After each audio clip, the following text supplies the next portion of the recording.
Aku boleh tahan orang kutuk aku. Tapi bila orang yang sama tiap bulan datang rumah aku pinjam barang, lepas tu masih ada hati nak hina rumah aku depan orang lain, memang aku rasa nak gelak pun ada, nak marah pun ada. Aku duduk rumah sewa ni dah hampir 2 tahun. Rumah teres lama je, kecil, biasa-biasa. Ruang tamu tak besar mana, dapur pun jenis sempit. Perabot semua campur-campur. Ada yang beli second hand, ada yang aku ambil murah masa orang nak pindah, ada yang memang dah lama sangat aku guna sampai calar sana sini. Aku tak malu pun sebab aku tahu semua benda dalam rumah ni datang dari penat aku dan suami kumpul sikit-sikit. Bukan terus ada, bukan terus cantik. Yang masalahnya, jiran sebelah rumah aku ni jenis mulut tak ada insurans. Mula-mula masa kami baru pindah, dia nampak macam baik. Senyum, tegur, siap bawa sepinggan karipap, konon nak berkenalan. Aku pun fikir, Alhamdulillah, dapat jiran okey. Tapi tak lama lepas tu, perangai sebenar dia mula keluar. Dia ni jenis kalau bercakap mesti ada perli terselit. Kalau dia masuk rumah aku, mata dia scan satu-satu. Rak dapur macam ni je. Ruang tamu kecil je. Banyaknya barang. Macam store dah akak tengok. Dia cakap sambil gelak kecil. Jenis gelak yang cukup untuk kau tahu dia bukan bergurau sangat pun. Aku masa tu senyum je lah. Nak buat macam mana? Benda-benda macam ni kalau kita layan sangat nanti panjang. Aku jenis malas cari gaduh dengan jiran. Sebab hari-hari nak nampak muka. Tapi makin lama, makin menjadi. Dia pernah cakap langsir aku nampak murah. Dia pernah perli meja makan aku tak matching dengan kerusi. Dia pernah cakap rumah aku serabut mata memandang. Yang gelaknya, dalam masa yang sama, dialah orang yang paling rajin ketuk pintu rumah aku kalau nak pinjam barang. Mula-mula dia pinjam gula. Lepas tu kopi. Lepas tu bawang. Lepas tu blender. Lepas tu extension plug. Sampai satu tahap, tong gas kecil pun dia pernah datang tanya ada spare tak. Aku ni pula jenis susah nak cakap tak. Kalau aku ada, aku bagi je. Dalam kepala aku, tak apalah, jiran. Hari ni dia susah, kita tolong. Esok lusa mana tahu kita pula perlukan bantuan orang. Tapi yang buat aku geram, setiap kali datang pinjam, mulut dia tetap tak berubah. Satu hari tu dia datang rumah aku sebab nak pinjam tapis minyak. Aku baru lepas sidai baju, rumah memang tengah bersepah sikit. Bakul baju ada dekat tepi sofa, anak aku punya buku sekolah atas meja, dapur pun belum sempat lap habis. Dia berdiri dekat pintu. Lepas tu terus cakap, akak ni memang tak boleh tengok rumah penuh barang Saya duduk 5 minit pun rasa semak. Aku pegang je tapis minyak tu lama-lama. Sumpah masa tu aku rasa nak cakap, kalau semak, balik. Tapi aku tahan lagi.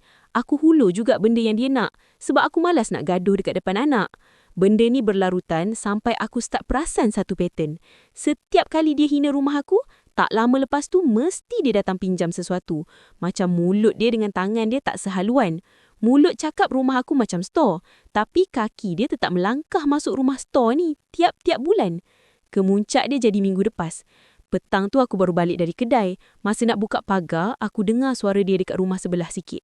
Dia tengah borak dengan 2 orang jiran lain. Aku tak niat nak dengar, tapi nama aku naik. Dia cakap, rumah sebelah saya tu ya Allah, kecil satu hal, barang bertimbun lagi. Saya masuk rasa macam store bandel. Dia orang ketawa. Sumpah masa tu memang darah aku naik terus. Aku berdiri kejap dekat pagar. Plastik barang dapur pun aku belum angkat lagi. Dalam kepala aku dah macam-macam. Nak jalan terus, nak tegur, nak sindir balik. Tapi aku pilih diam. Aku masuk rumah, letak barang, duduk kejap dan cuba sejukkan hati. Malam tu, lebih kurang pukul 10 lebih, tiba-tiba rumah sebelah blackout. Aku tahu sebab dari tingkap dapur nampak rumah dia gelap. Dalam 10 minit macam tu, aku dengar pintu kena ketuk. Tuk, tuk, tuk. Aku buka. Memang dia. Muka dah tak ada senyum perli dah masa tu. Dia cakap, akak, ada lampu emergency tak? Rumah saya blackout. Anak takut gelap. Aku pandang muka dia lama sikit. Dalam hati, Allah je tahu macam mana puasnya rasa masa tu. Sebab beberapa jam sebelum tu, rumah aku yang dia gelak depan orang. Rumah akulah yang dia kata macam store. Rumah akulah juga yang dia datang cari bila dia susah. Aku tak terus jawab. Aku cuma pandang dia, lepas tu pandang belakang rumah dia yang gelap. Lepas tu aku tanya perlahan, tak semak ke masuk rumah saya lama-lama? Terus muka dia berubah. Dia diam. Memang diam terus. Aku sambung lagi. Bukan marah, bukan jerit. Cuma cakap elok-elok. Rumah saya mungkin kecil, barang mungkin banyak, tak cantik macam rumah akak. Tapi tiap kali akak susah, rumah ni juga akak datang ketuk. Sumpah sunyi terus malam tu. Dia tunduk sikit, lepas tu baru cakap perlahan. Maaflah akak, saya gurau je sebelum ni. Aku rasa itu antara alasan paling penat aku dengar dalam hidup. Orang yang mulut lepas ni semua suka guna ayat sama bila dah kena balik. Gurau je. Jangan ambil hati. Sensitif lah. Padahal dia tahu sangat benda tu bukan lawak pun. Aku masuk dalam, ambil lampu emergency yang kami simpan dekat rak kasut. Masa aku hulur dekat dia, aku cakap satu je. Lepas ni, kalau nak nilai rumah orang, tengok dulu berapa kali kaki sendiri datang menumpang.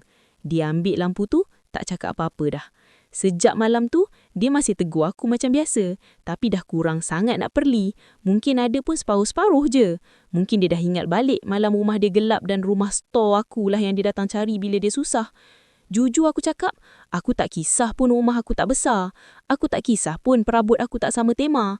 Aku tak kisah pun orang nak nampak aku hidup sederhana. Tapi, aku memang tak boleh hadam orang yang suka hina hidup orang lain, sedangkan masa dia susah, dia jugalah yang datang cari orang tu dulu. Kalau jadi dekat korang, korang masih layan baik lagi tak jiran macam ni?